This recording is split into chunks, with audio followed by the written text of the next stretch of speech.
Hi again, everybody, or I guess hi from the Strand again, but hi from me for the first time. My name is Peter, and I help direct the events here at Strand. For a little bit of history, Strand was founded in 1927 by the Bass family over on what was then 4th Avenue's Book Row.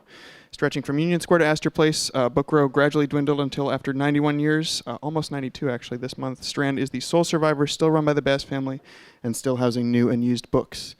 Tonight is my distinct honor to welcome Neal Stephenson to the Rare Book Room. Since 1984, naturally, Neal's books have existed at the indefinable intersection of science fiction, history, cyberpunk, philosophy, cryptography, math, and much, much more. In addition to his best-selling Hugo, Arthur C. Clarke, and Locus award-winning novels like Cryptonomicon, the three-volume Baroque Cycle, and Seven Eves, his writing has appeared in publications like Wired, and he's also worked as an advisor for the Blue Origin suborbital travel system and as a chief futurist for the augmented reality company Magic Leap.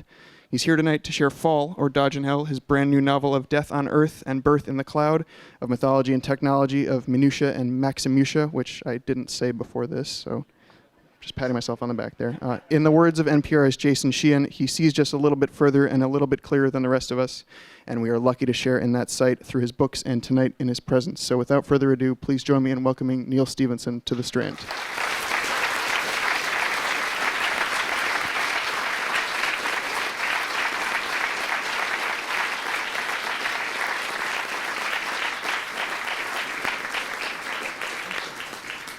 Thank you. Thanks for coming out. I'm going to read for about 15 minutes from the book, and then we'll do Q&A, and then we'll sign books. So the bit that I'm going to read is early in the story. It features the main character, Dodge, whose real name is Richard. He's lying in bed thinking, which is kind of what he does. He's been hitting his snooze alarm on his phone, drifting in and out of sleep. He's thinking about napping. He's very interested in the phenomenon of naps and why it is that a nap can refresh you in the afternoon. He's thinking about the phenomenon of sleep paralysis. And so that's kind of the antecedents for the bit that I'm going to read here. Let me get this where it will work. How's that? People can hear? You're good? Okay.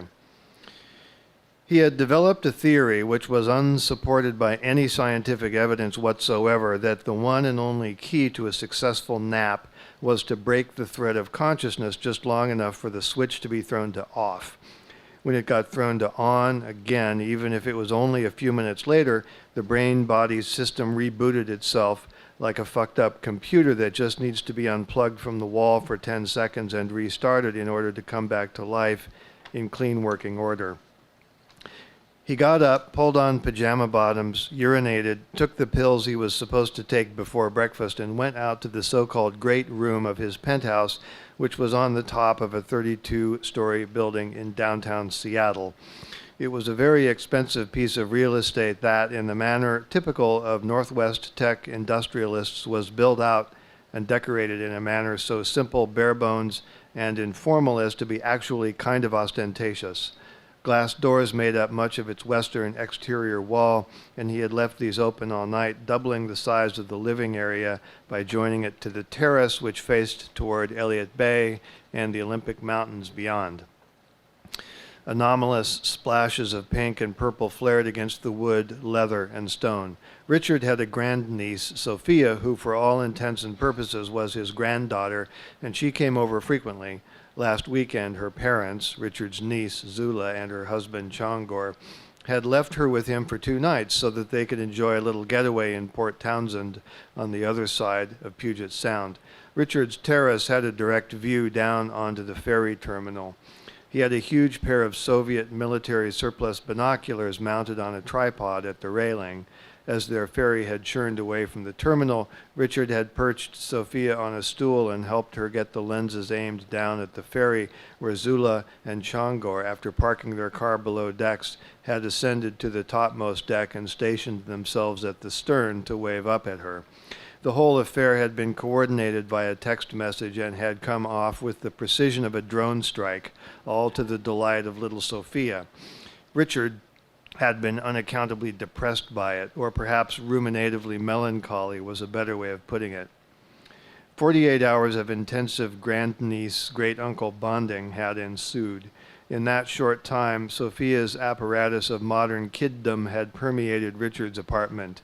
Even if she never again set foot in this place, he would be finding Cheerios, glitter, sticky handprints, and barrettes for the next 20 years. Sunday evening, they had done the thing with the binoculars again as the parents had steamed back into port. Zula had explained what a good thing it was, psychologically, for a kid Sophia's age to see the parents go away, but then to see them come back again. During the stress of executing their withdrawal, they had left behind a Whole Foods grocery sack containing several of Sophia's books. Richard had placed it by the door so that it would be more difficult to overlook next time.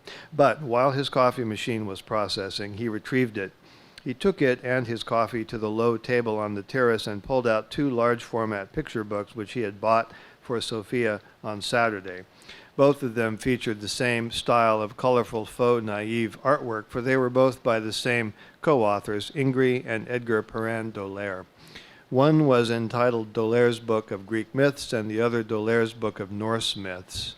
Richard had picked them up on impulse while he and Sophia had been hanging out in a bookstore. The cover art on Greek, perceived dimly in his peripheral vision, had jumped down his optic nerve to his brain and caused his body to freeze up almost as if he were experiencing sleep paralysis, or, considering the context, as if he had beheld a gorgon. And come to think of it, might it not be the case that ancient myths concerning gorgons and basilisks were pre-scientific explanations of the phenomenon of sleep paralysis? The Dolère books had been new when Richard had been young. He had worn out his boyhood copy, paging through it again and again, memorizing the lineages of the titans, the gods, and whatnot, but mostly just staring at the pictures, letting them invade and shape his brain. In their general style, they had a lot in common with little kid art, which was probably what made them glom onto kid neurons like herpes. And like herpes, those pictures had remained silent and dormant in his central nervous system until adulthood. This had been triggered and made virulent by his having spied them in an unguarded moment.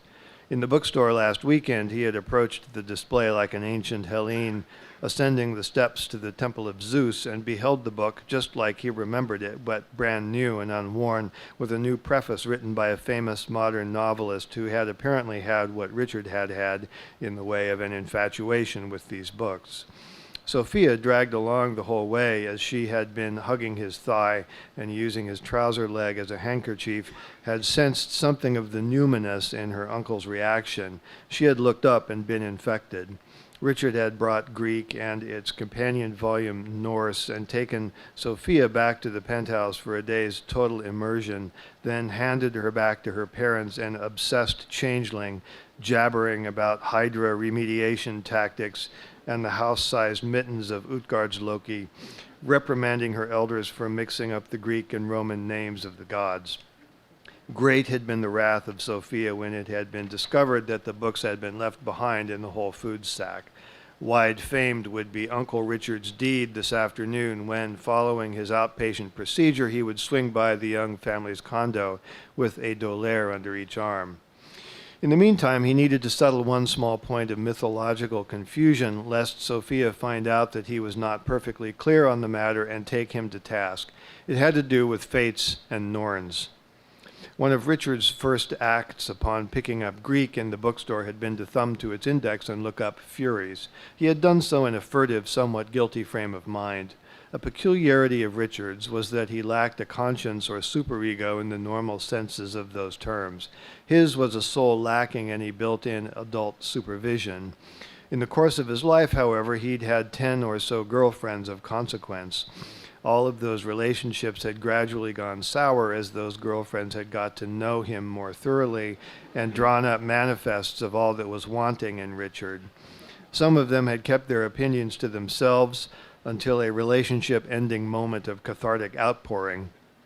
Others had registered frank objections in real time. But Richard remembered every word of it, decades after they had presumably forgotten about him. And more than that, his brain had somehow contrived fully autonomous simulacra of these ex-girlfriends, which lived on between his ears immortally, speaking to him at the strangest times, actually changing the way he thought and behaved. Before firing an employee or overlooking someone's birthday, he would pause to consider the consequences that would follow as one or more of the furious muses, as he called them, would coalesce from his brain vapors long enough to deliver a few choice remarks that would make him feel bad. This conflation of furies and muses was, of course, an invention of his own, and the sort of deviation from mythological purity for which Sophia, already turning into a sort of junior league furious muse, would call him to account. He'd been carrying the idea around in his head for so long that the line between those two categories of sub-goddesses had become blurry, and so he thought it would be illuminating, now that he had the Ur-book in hand, to look them up. The F section of the index was very short, having only 2 entries, Fates and Furies, the latter being a mere cross-ref to the more correct Erinyes. The former were glossed as 3 old goddesses who determined the lifespan of man. Richard had merely scanned those words since he was really interested in the Furies. Cross-refing to Erinyes, avenging spirits, he turned to page 60, their first appearance in the book, and read of souls crossing the Styx, in a ferry no less, and drinking from the spring of Lethe under dark poplars, causing them to forget who they were and what they had done during their mortal lives. Fine. But then it said great sinners were sentenced to suffer forever under the whips of the Furies. So that part of it matched up pretty well with Richard's Furious Muses concept. It was troubling, however, to think that you could be whipped forever in punishment for sins that you had forgotten under the dark poplars.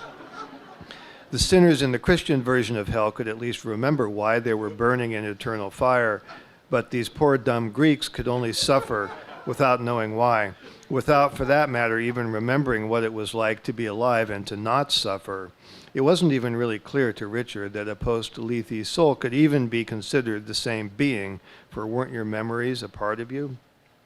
And yet it all rang true on some level. He did feel sometimes that he was continuing to suffer guilt pangs for acts he had long ago forgotten, deeds done when he wasn't the same person. And who hasn't known a sad sack, a hard luck case who seems to be undergoing eternal punishment for no particular reason?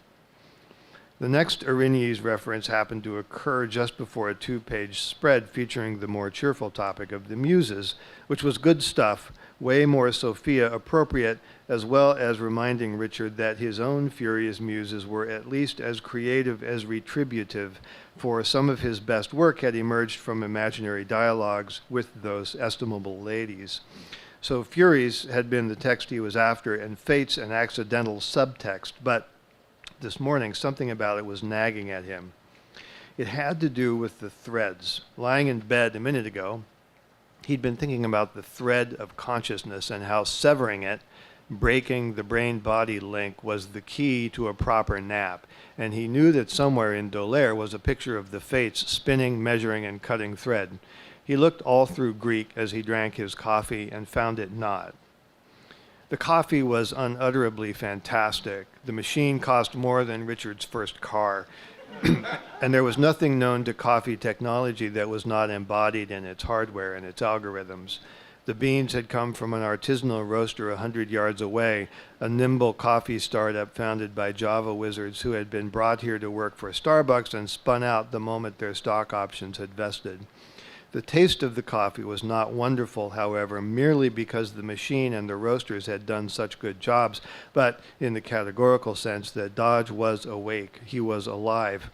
He was actually physically tasting this stuff with his body in a way that sleeping Dodge in a dream could never have done. In that sense, awake Dodge was as superior to sleeping Dodge as a living person was to a ghost. Dreaming of coffee Dodge was to drinking coffee Dodge as one of the shades in Hades, likened in D'Aulaire to dry leaves whirling about in a cold autumn wind, was to a living flesh and blood person. He exhausted the first cup while looking for the thread-cutting picture. He did find a textual description of the spinning, measuring, and cutting operations being carried out by Clotho, Lachesis, and Atropos, respectively, but not the illustration that he clearly remembered showing to Sophia just a couple of days ago. On his second cup of coffee, he had the idea of checking Norse, and there it was, a full-color half-pager of 3 blondes, here they were called Norns, spinning the threads of life at the base of the world tree. Erd, Verdanda, and Skuld. Names and hair color aside, they seemed to be a direct drop-in replacement for their Greek equivalents. Now, Richard had run off to Canada before obtaining a higher education and had not set foot in a classroom since, but he had done enough reading to understand that mythology piled up in sedimentary layers. This had to be one of these cases where there had been some early culture predating the Greeks and the Norse alike that had featured the Norns/Fates and laid it down in a base layer on which their various descendants had then added more stuff. Consequently, they always read like an add-on to the more fleshed out mythology, or perhaps vice versa. They were too simple to mess with. Richard, who had grown wealthy in the tech industry, saw in the Norns or Fates or whatever you called them a basic feature of the operating system. Zeus had no power over them. They knew the past and the future. They only got invoked in these stories when something had gone drastically wrong on a metaphysical/cosmological level, or else to cover plot holes.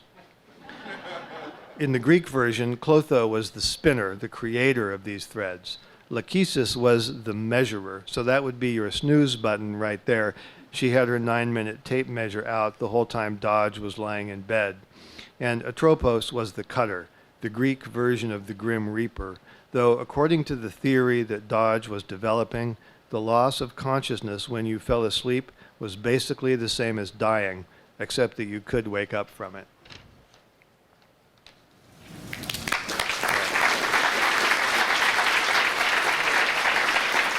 Thanks.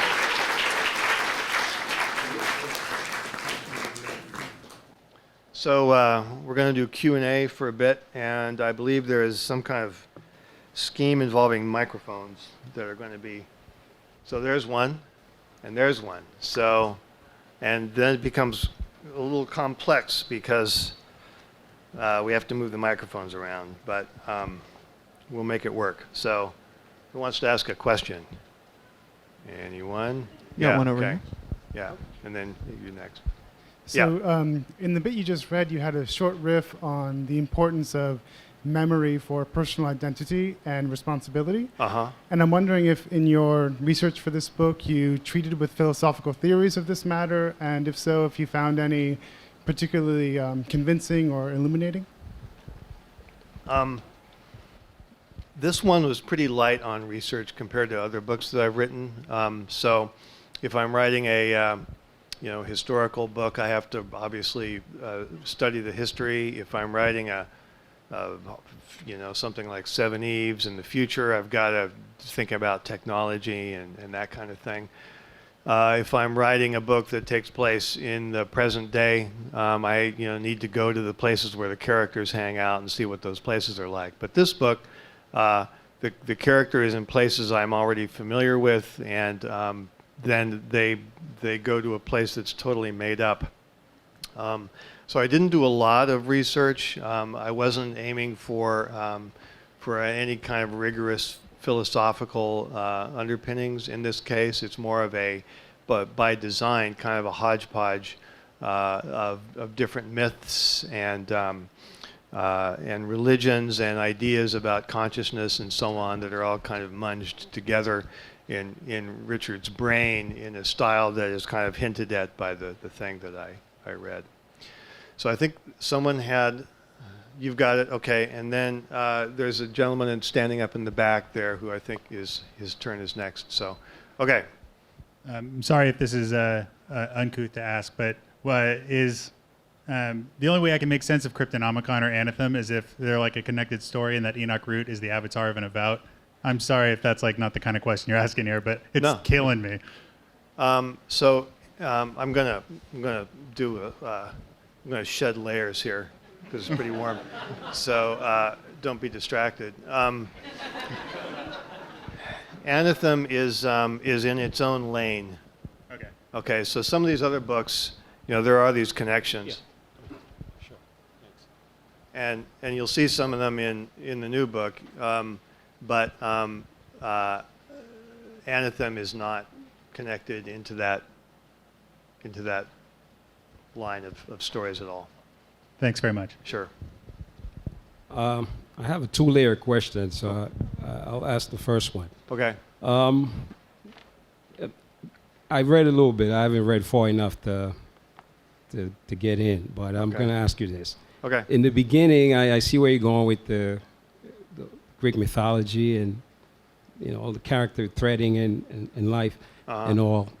And I have a question in regards to the whole idea of the Egyptian mystery system with the Hall of Ma'at, where the soul is way against a feather, in the sense that where you seems to be going with this is that there's always a sense of understanding this line between this world and the other world. Mm-hmm. And it seems that somehow you kind of, starting with the Greek mythology, but you kind of hinting at there's something these three gods who, beyond Zeus, has no power over, that Yeah. go deeper than that. So it has to take you further than where that is, whatever that is you're Where trying that to get came from, across. yeah. Right. And then when you get to that, and I read a little bit on where you're going with Dodge, and I get that. But here's my question. Okay. I don't know much about, I haven't read enough of your work to work on this. Okay. Are you going to somehow connect in some time the whole thing with Enoch and Yes. Hermes, Idris, and all the other entities that embodied the same spirit in some fashion? It turns into a little bit of a mashup of, basically what happens here is that Dodge suddenly dies. And so everything that you just heard in the section I read sort of has a payoff later in the book because he dies and his brain is scanned and uploaded into the cloud and kind of rebooted as a digital simulation, but it's kind of scrambled, right? So he has memories of a few sensory impressions that he took in on the day of his death, and he doesn't really have coherent memories. It's like he is drunk from the spring of Lethe, but he has kind of this jumbled grab bag of different mythological things that he knows about, and some of them are pop culture. It's Lord of the Rings. Some of it is religion. Some of it is myth, and he kind of reboots a lot of that in a kind of scrambled and mashed up form in the digital afterlife. So yeah. Thank you. In the Baroque cycle, you describe a transition from, the pre-scientific to scientific society, from alchemy to steam. Do you have a sense that we're undergoing a similar transition in these days? And In if reverse? yes, can you elaborate? Please. Yeah. Please elaborate on that. So I've been plugging a book called A Culture of Fact by Barbara Shapiro. Apparently I've been plugging it too much because I was told today it's out of stock. It is it's an academic book, but it's about how we came to have the idea of facts in the first place, because we haven't always had that idea. And so she kind of tells the story about how it emerged and got adopted. It sort of jumped from the legal system, which is where it started, into the Royal Society type people and historians and other branches of intellectual thought, and changed a lot of things. And so it's kind of it's sort of a good news, bad news sort of book in a way, in that, like, the bad news is that major civilizations existed for thousands of years without having facts at all. So it's a pretty persistent kind of sustainable state of affairs. And the good news is that you can there is a path back. You can kind of, at least on one occasion, we have an existence proof that somebody created the idea of the fact again. So, and now it's gone. Now it's gone, and people like it that way. Like, lots of people are very happy to live in a civilization where there's no shared understanding of what objective reality is. And so, so I think we're in a pretty dark place right now. I think it's still continuing to get worse. We may be starting to pull out. I don't know if there's a way to get back, but yeah, we've gone backwards in a really serious way, and yeah, I'm hoping we figure out a way to fix it. So. Who's Hi. got? Oh, okay. I have a question about gun-toting isolationists in Okay. your work. It's been a little while since I read Reamd, but the way I recall it, with Jake and Yeah. his buddies, Mm-hmm. contrasted with the Ameristan portion of the latest book, has something changed in you or in the way you look at groups of people like that? I don't see them necessarily as being that similar to each other. I see them as being somewhat different groups. There's some internal complexity in those subcultures that makes it complicated. But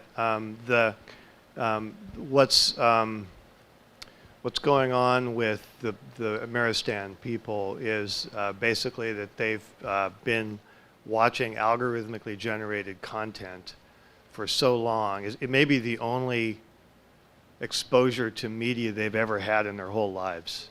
And this is actually a thing now. There's these weird algorithmically generated videos on YouTube that are aimed at children.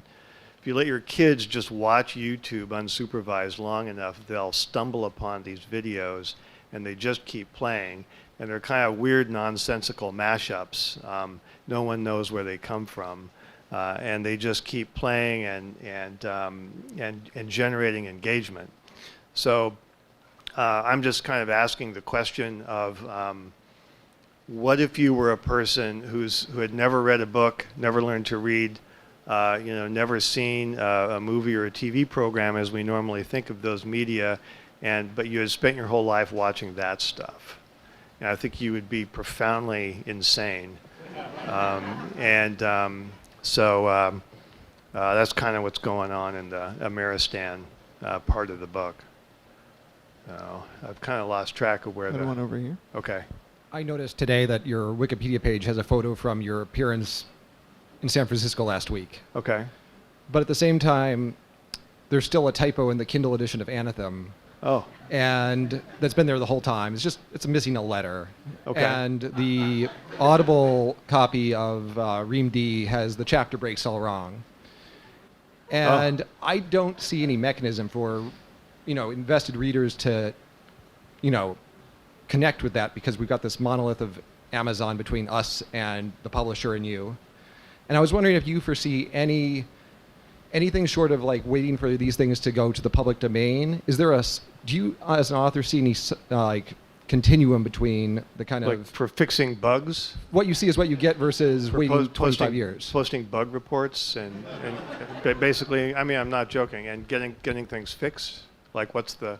Yeah, I would say, yeah.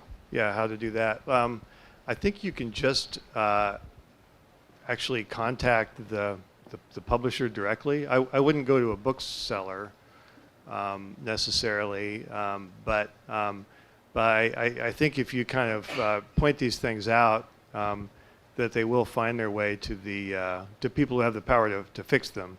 Obviously, in a printed book, that's not going to get fixed, but there are subsequent printings of books that, in fact, there's a specific case in Dodo where we've been made aware of a systematic typo that runs through the whole book by some polite but somewhat irritated Hungarians,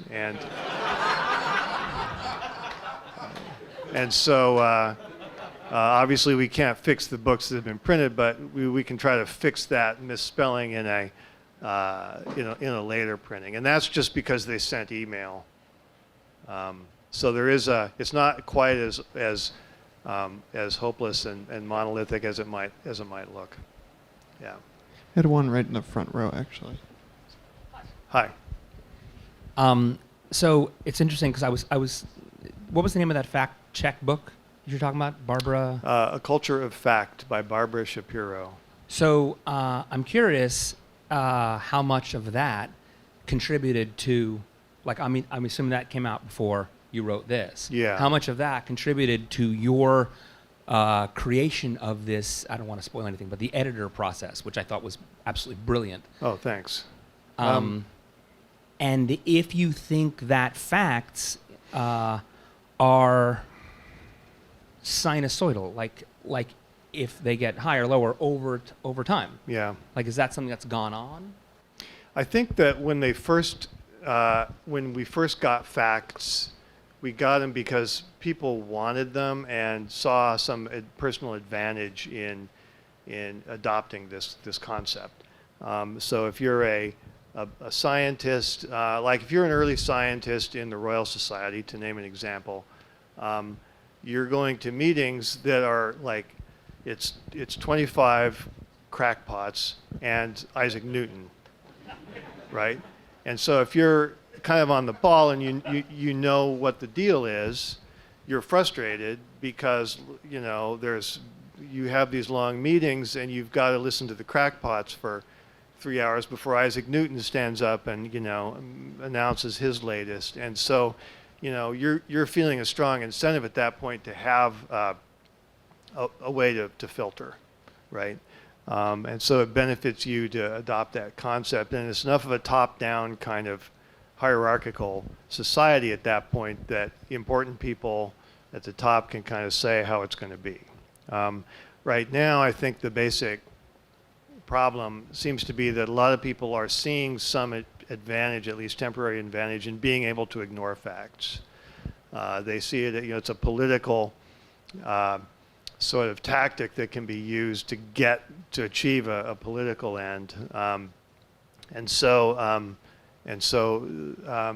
if people actively don't want to have shared facts or objective reality, you're never going to be able to talk them into it. So the incentive structure seems to be what's screwed up at the moment.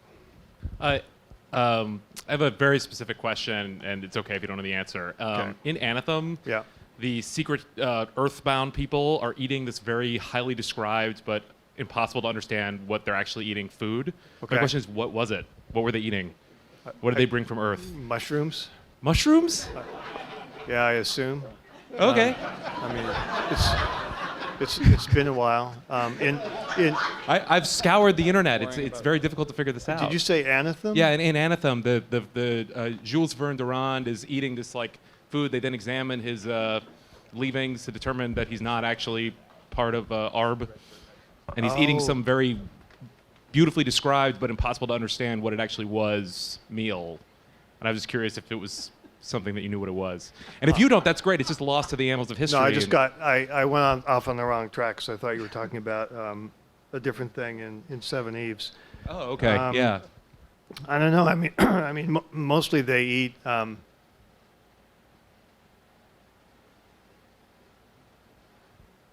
Stuff that they grow. I don't know. I need to go back. That's totally good. I don't have an answer. Sorry. That actually makes me feel better. Yeah. So who's got the mic? Okay. What is your opinions and feelings about porting your stories to other mediums like video games, movies, blah, blah, blah? Well, so I have nothing against it. My first novel was optioned by none other than Ridley Scott in 1984. So that's 35 continuous years of people talking that way. I don't think that there has been a year since then that at least one of my books hasn't been kind of on, in play, as it were, as a possible screen adaptation, but nothing has actually made it to the screen. So I think that the prospects for that, in my case, got a lot better with the advent of high-quality long-form television series. because it's pretty hard to cram most of my books into a 2-hour, 120-page screenplay. So that there's a couple of projects like that going right now. There's one related to Snow Crash and one for Seven Eves, but they're all still in the kind of formative stage of writing pilots and figuring out what the series would kind of look like. In other words, they're not greenlit or actively in production. So. So my question is a little bit off the beaten path here, I think. But do you think that augmented reality in any form can be, and this is an awkward choice of words, but morally positive within the foreseeable future? I wasn't aware there was a beaten track, but it's a pretty broad, pretty broad. But thank you. Well, I should hope so. I mean, there's a kind of a first do no harm mentality that I think one could take, and that has to be taken, in the light of what's been going on recently with some tech companies. So I don't think that a technology like that is inherently bad or dangerous. It depends a lot on how how seriously privacy and security are taken, and kind of what is the basic economic model of companies that make content for it. So there's a line in Harry Potter that says, "Never trust anything if you can't make out where it keeps its brain." And sort of my corollary to that is, never trust a company if you can't make out how it makes money. There was a question dead center. Thank you. Well, the gentleman behind me gave you a similar one, but so this will be a quick answer then for you. I was going to ask if you had turned any of your novels into screenplays and shopped them around. You answered the second part. So have you yourself written any screenplays off of your work? I don't think I've done any adaptations of my own work for the screen. I've written screenplays directly, but I can't recall ever starting with one of my own books and writing a screenplay based on that. One of the books that I really like is Snow Crash, and sometimes nowadays feels like some passages are quite true. So if you are to write Snow Crash today, what would you change? Well, I wouldn't, but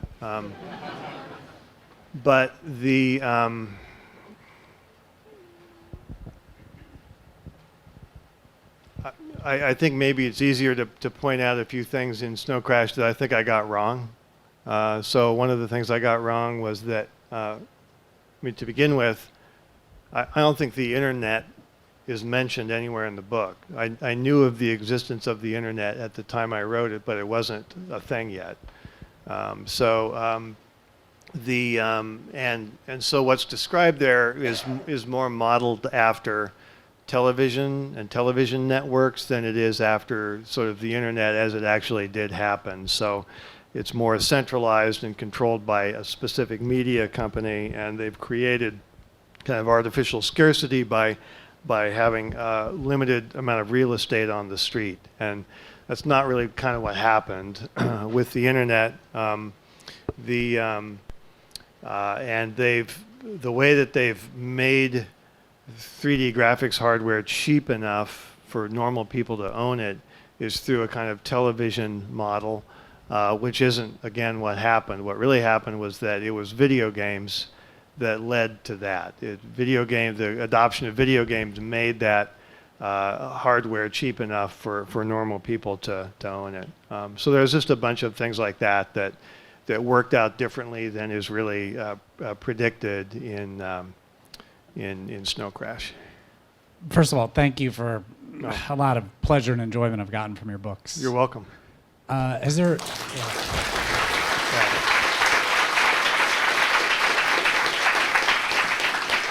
Thanks. Anything you've read recently in the fiction world that you were just really impressed with, or you would, want to share? Well, right now I'm listening to Delta V by Daniel Suarez, which is, if you're into the kind of hard science fiction that is represented by Seven Eves, would be a winner. A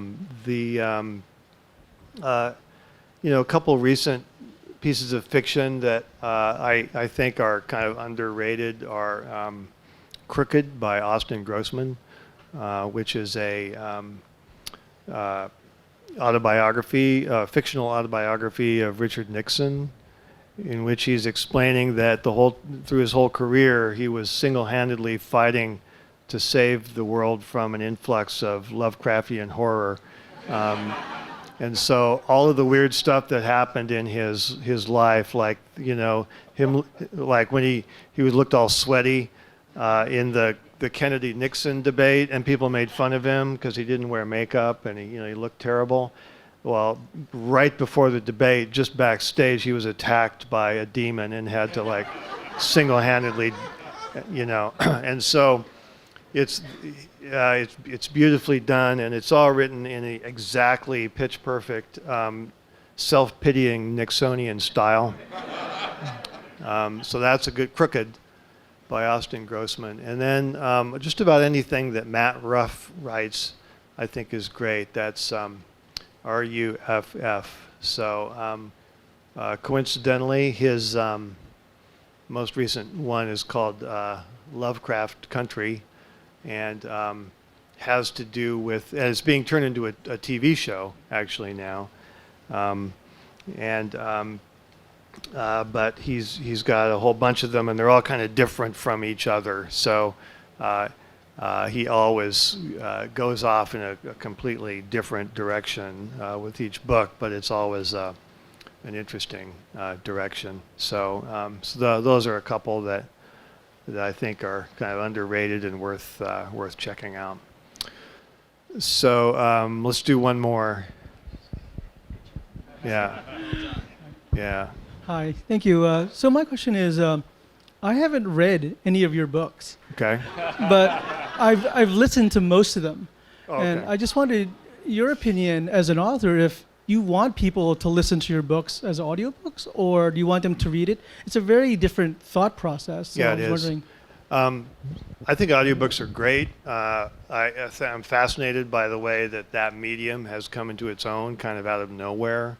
And it has actually changed my style of writing a little bit, because I used to play more games with typography and diagrams and equations and so on. And a lot of that there's certain things that just didn't translate well to audio. And so, and when I listen to them, it causes me physical pain.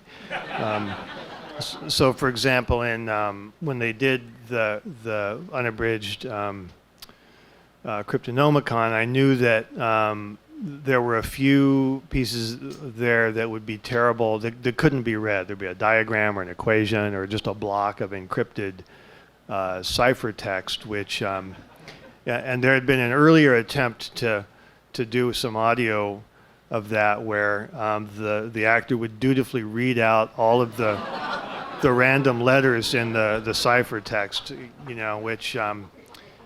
which got a little old. So for that one, I actually went through and I found all those parts of the book, and I wrote little bridge passages that we inserted in there. So, when the block of ciphertext appears on the page, we replace it with a little paragraph that says, there were a bunch of random letters on the page, or whatever. And I actually ended up feeling as though I probably should have written the book that way to begin with. So now I do actually try to keep in mind the fact that audiobooks are really important. It has changed my style a little bit, and I just made an exception in the case of Fall, because it has maps, and in a fantasy book you have to have maps. That's the law. So. Okay, so do you want to talk about how the signing thing is going to First of all, thank you all so much for your questions, and thank you, Neal, for being with us. Thank you. I will be. Thank you. I will be racing all of you downstairs to find a copy of the Nixon Lovecraft book. So don't think I don't see you. If you can just hang tight for 1 second, keep an eye on your post-its. We'll be calling you up in groups. We're going to get set up here. We'll be lining up basically where I am, going that way. So if you're in group 1, please do hang tight while we get set up, but we'll call you up in just a minute. Again, thank all of you so much for coming out. And Neal, on behalf of the Strand, thank you for being with us. We'll be with you shortly.